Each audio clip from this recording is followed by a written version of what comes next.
आप जब बिहार की पॉलिटिक्स को देखेंगे ना तो फिर बहुत सारे मैथिली को टिकट दे देना, मैथिली मैथिली को जो कि उनके गांव वालों के द्वारा बुलाया गया, तो फिर वो वहाँ गई तो अपने गांव पे किसी प्रोग्राम के लिए उन्होंने पैसा लिया, छठ का या किसी चीज़ का प्रोग्राम था।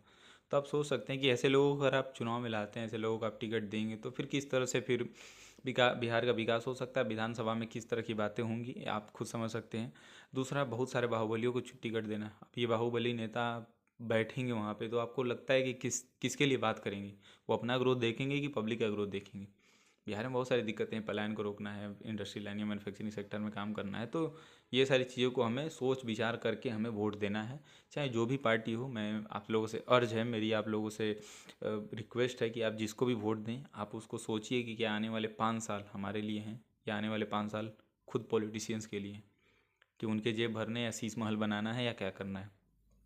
रही बात तेजस्वी की, तो तेजस्वी हमारे सीएम के फेस हैं और मुकेश सहनी वीआईपी के जो हैं वो वाइस क्या कहते हैं, उप मुख्यमंत्री के चेहरा है। इनकी एलिजिबिलिटी पे मैं क्या ही कहूँ, आप सबको पता है, बता भी चुका हूँ मैं कई बार कि भाई लालू यादव के बेटे नहीं होते तो इनकी कोई एलिजिबिलिटी नहीं थी। नवी फेल के नाम से भी बहुत सारे लोग जानते होंगे इनको।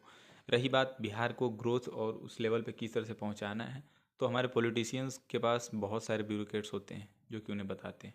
ये हमारे पॉलिटिशियंस ही हैं जो हमें उस स्तर पे नहीं जाने दे रहे हैं। तो मेरी आप लोगों से यही अर्ज है कि आप जिसको भी वोट दें आप एक बार सोचें, आप एक बार विचार करें उस पर कि किस तरह से हमें किसको वोट देना है ताकि वो हमारे लिए सोचें। दूसरी बात, मैं एक एक थोड़ा वीडियो लंबा हो गया तो मैं इसको थोड़ा बाइंड अप कर देता हूँ। मैंने बिहार की बात की किस तरह से सीटों का बंटवारा हुआ, फिर उसके बाद दो गुट एनडीए और महागठबंधन में कैसे कैसे जेडीयू आरजेडी बीजेपी कांग्रेस और हम वीआईपी और एलजेपी को सीटों का किस तरह से बंटवारा हुआ। उसके बाद कैसे कैसे नाचने गाने वालों को लोगों को टिकट दिया। खराब नहीं, I am not saying the profession is bad, but आप बिहार के गाना, बिहार की भोजपुरी, बिहार का जो फोल्क है, आप वो हमें पोर्ट्रे करेगा ना। हम कहीं जाएंगे तो ये मैं हूँ और मेरा नाम ही तो मुझे बताएगा ना कि मैं कौन हूँ, मेरा आधार कार्ड।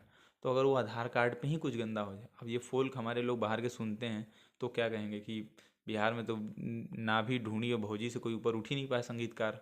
हाँ, इनके लेखक पता नहीं कहाँ कहाँ से चुन के आते हैं। तो बहुत सारी फैक्टर्स हैं बिहार के चुनाव में, आपको देखना है कि कैसे इस पे वर्क करना और किस तरह से अपना यहाँ से यूज़ करना है ताकि आने वाला भविष्य हमारा हो, हमारे लिए हो।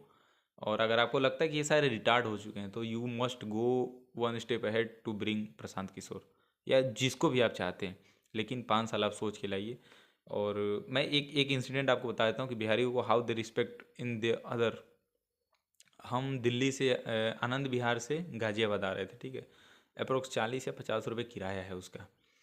और आप सोचिए कि हमने उसको 100 का नोट दिया तो उसने 80 रुपये काटे। तो हमने बोला भैया यार हमारे 15 रुपये वापस करो, 20 रुपये वापस करो, 60 रुपये हुए। तो उसने लगा बहस करने हमसे। तो हमारे साथ 7-8 लड़के थे। तो उसने एक बात बोली कि बिहारी हो क्या तुम लोग, कि मतलब how people think about us. और उस ऑटो वाले की, मैं समझता हूँ कि दिन का कमाएगा तो रात का खाएगा, इस तरह के हाल होंगे।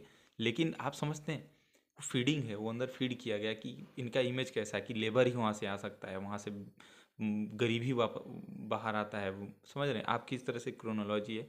ये सारा होता है हमारे पॉलिटिशियंस के द्वारा। लालू यादव ब्यूरोक्रेट्स का यूज़ करते हैं अपनी बेटी की शादी में सामान ढुलवाने के लिए, अपना मिठाई मंगवाने के लिए। तो आप समझ सकते हैं कि किस तरह से एक्सप्लॉयटेशन हुआ है। आप सोचिए जंगल राज क्या होगा क्या नहीं होगा। तो आप सोच समझ के वोट दीजिएगा। और दिन दहाड़े डकैती होते थे। मेरे पिता, मैं 2011 के करीब की बात बता रहा हूँ, 2011 12 में छोटा था मैं। मेरे पापा बताते हैं कि वो लोग खेत पे जाते थे और सारे दोस्त डकैत आते थे, फिर कहो कुछ सामान दो, और इस तरह की घटनाएं 2-4 बार हुई हैं। और ये तो सूद मतलब मेरे प्रत्यक्ष का है, प्रत्यक्ष मतलब कि मेरे ज्ञानवर्धन में है, जो कि मैं उस वक्त घर पे ही था। तो आप सोच सकते हैं कि पहले की घटनाएं कैसी होती होंगी। तो बहुत सारे फैक्टर्स को आप ध्यान में रख कर वोट करिएगा। और मैं चाहूँगा कि अगर आप लोग जो बहुत सारे यूपी बिहार पंजाब कहीं से भी लोग अगर इस वीडियो को देख रहे होंगे तो आप कमेंट करिए एक बार कि भाई आप कैसे बिहार को सोचते हैं, बिहार के लोगों के बारे में क्या सोचते हैं। कल्चरली यार आप देखो हम कितना रिच हैं, मतलब छठ पूजा से लेके, मतलब हम लोग we are very much rich about culturally. पर लोगों ने उस तरह के बदनाम कर दिया है कि हमारा रिकग्नाइजेशन किसी और माध्यम से होता है, लेबर के माध्यम से, कि भोजपुरी गाने और इस तरह के गन कल्चर बाहुबली और इस तरह के नाम से होता है। तो मैं चाहूँगा कि आप लोगों को जो जो लोग देख रहे हैं इस वीडियो को, आप हमें बताएं कि आप क्या सोचते हैं बिहार के बारे में, आप क्या चाहते हैं कि बिहार में सुधार हो ताकि बिहार और अच्छे स्तर पे जाए। कमेंट सेक्शन में हमें ज़रूर बताएं। और अगर ये वीडियो आपको अच्छी लगी हो तो लाइक करें, शेयर करें, और आप हर एक बिहारी फ्रेंड को ये शेयर करें। और ये जो बिहारी वीडियो देख रहा है वो अपने अदर स्टेट वाले दोस्तों को शेयर करें ताकि वो भी हमारे बिहार की क्रोनोलॉजी को समझ पाए। लोग खराब नहीं है, पॉलिटिशियंस जो हमें प्रेजेंट करते हैं बाहर, वो हमें बर्बाद करके रखें। बाकी मिलते हैं अगले वीडियो में, तब तक के लिए धन्यवाद।